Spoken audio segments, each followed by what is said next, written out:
Hola mis amigos and possible amigas, my name is Taff316. It is once again Thursday, which means it's time for another episode of Reading Your Comments. Your reaction to Will and the In-Betweeners kicking the door in his neighbor's face was priceless. That might have been the funniest thing I've seen in that show. For me, it's probably between that and Neil punching that fish in like, what was it, episode 7 maybe? Somewhere around there. But it's between those two things for the funniest things I've seen in the show. I watch on my PC generally. You had me rewatching Space again for about the 6th time. I often forget how good it is. I think you'd enjoy watching the rest of the series, but definitely in order. I could do more of it. I'm trying to... How well did it do? Because sometimes, usually, unless I'm doing Christmas special, I sometimes have a rule that I don't do sequels unless something breaks 10K. You know, like... Still Game always breaks 10K, which is why I've been fuckload of Still Game, So does Father Ted, so I wouldn't have done a lot of Father Ted, would I lie to you? Done the sequels.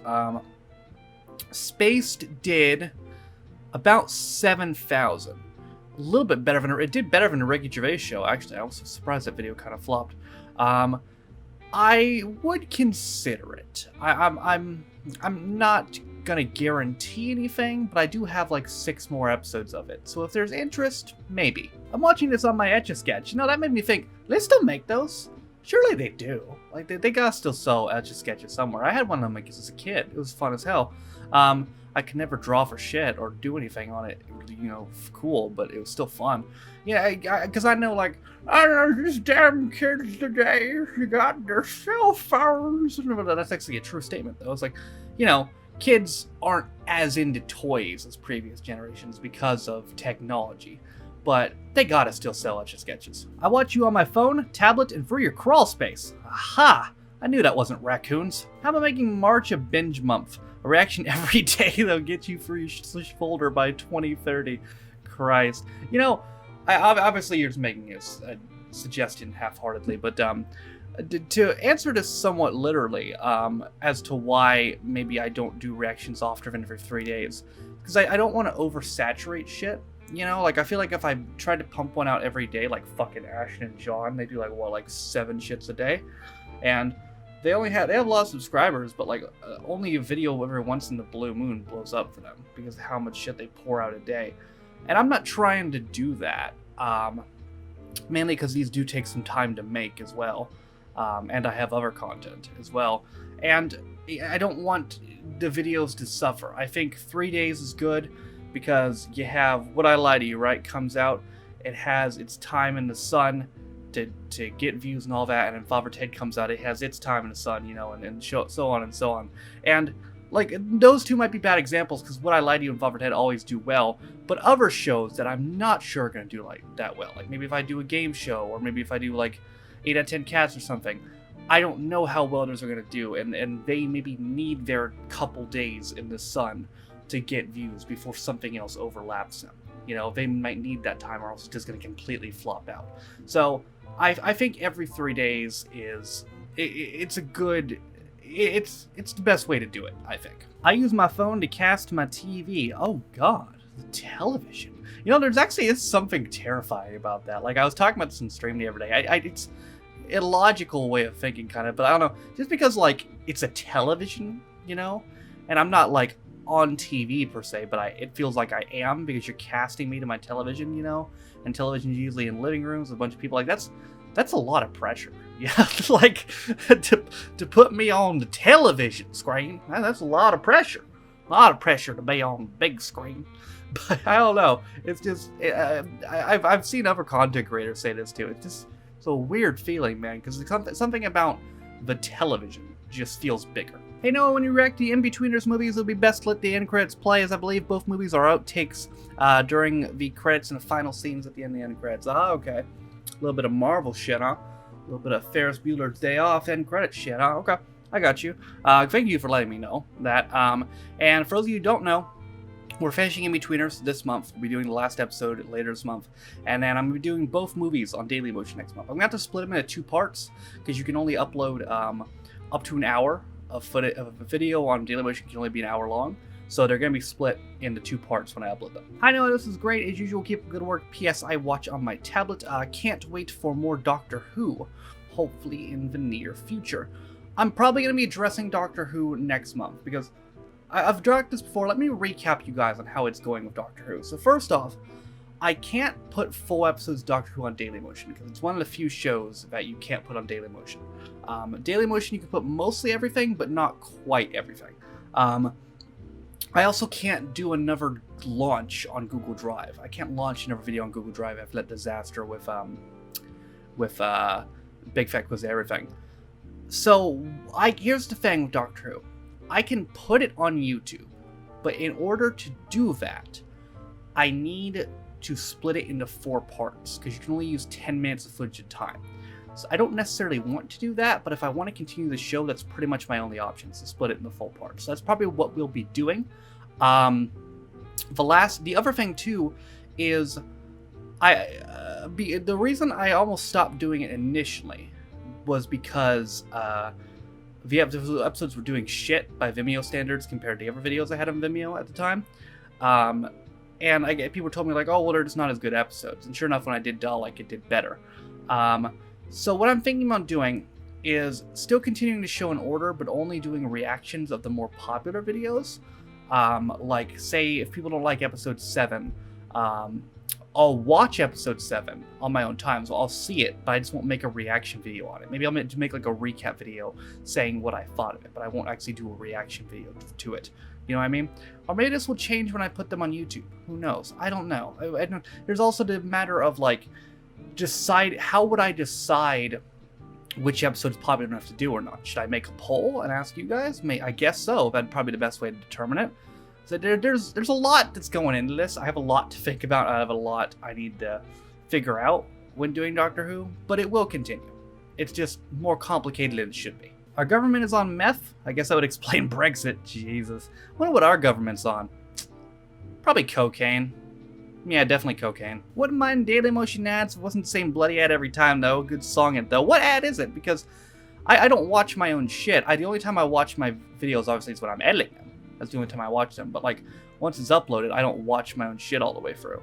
I watch it all the way through once I've edited it, just to make sure there's no errors or anything.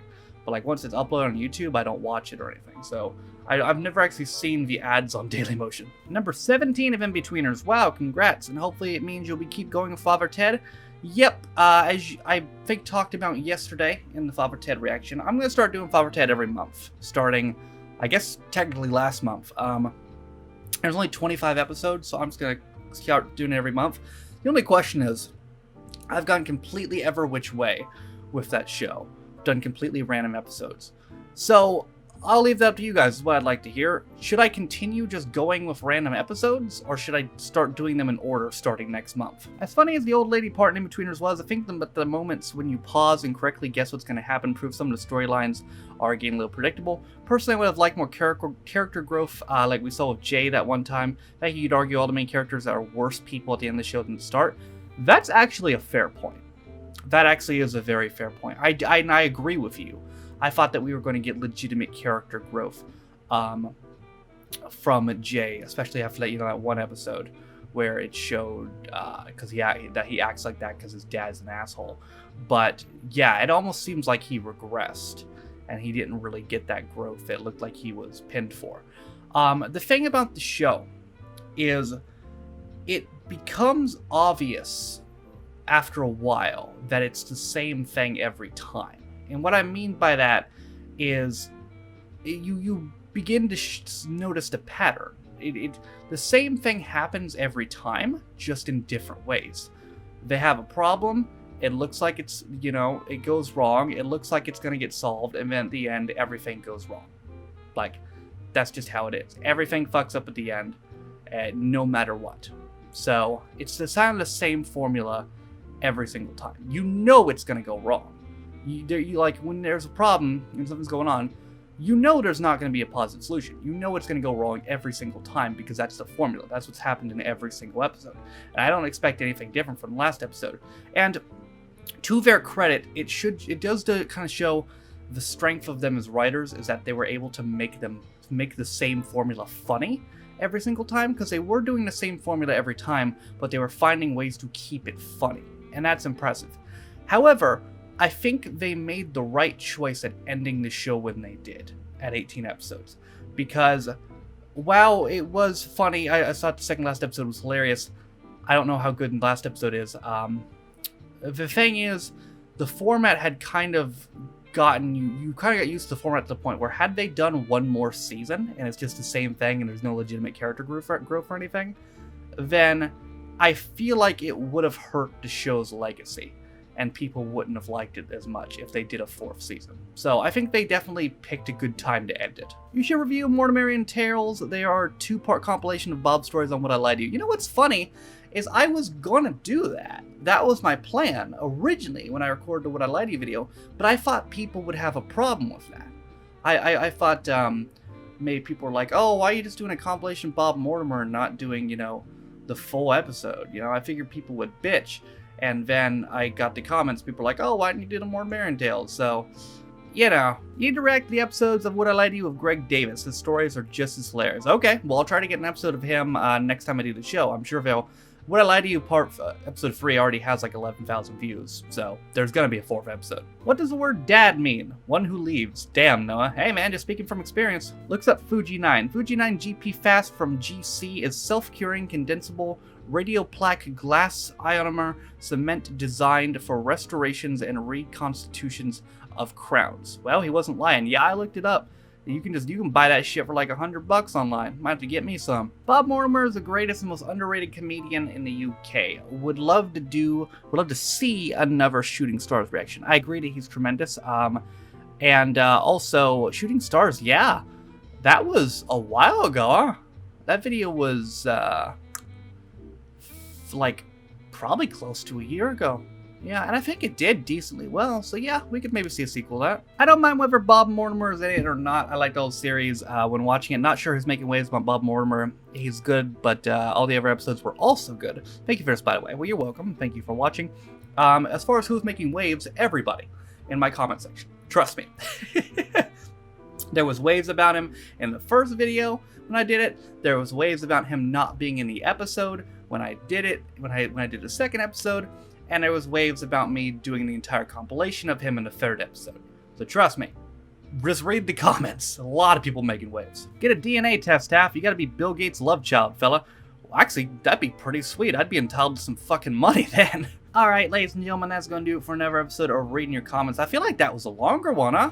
I think I gave a lot of, like, I've talked about this in Reading Your Comments. Some are shorter and longer than others, because there's some where I just do more rapid fire style questions, and there's ones like this one where I give more long-winded answers. I feel like there was a good couple of long-winded answers in this one, huh? A lot of this is a longer, more discussion one, and but I can't guarantee what the episode's going to be every time. It's going to be random. Sometimes maybe the next one will be rapid fire, and so who knows? But that is going to do it for another episode of Reading Your Comments. It really depends on how the comments fall. Like, it really depends on how many comments I get. It really depends on how many comments I get that I think I can give a long answer to. Yeah, so it fucking depends. So we'll see. But anyway, that's gonna do it for this episode of Reading Your Comments. If you liked it, be sure to like it. If you didn't like it, don't. If you want a chance to get your comment read next week, just comment down below in the comment section. These comments were pulled from last week's Reading Your Comments.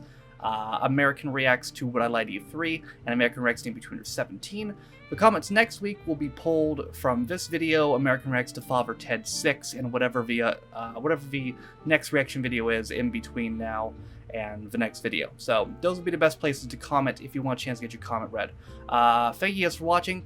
If you want to follow any of my social media links, my Twitch, where I stream every single day, my second channel, Free Stream Views, my Twitter, if you want to follow me, my Patreon, if you want to support me, or my Daily Motion, all those things are in the description. Thank you to all 37 of my Patrons for your constant support of me and my channel. I appreciate you guys so much. Also in the description, you find a link to the community schedule as well as the community Reddit. With all that being said, though, my name is Taffridge. This has been another episode of Reading Your Comments. I'll see you guys next time. Bye.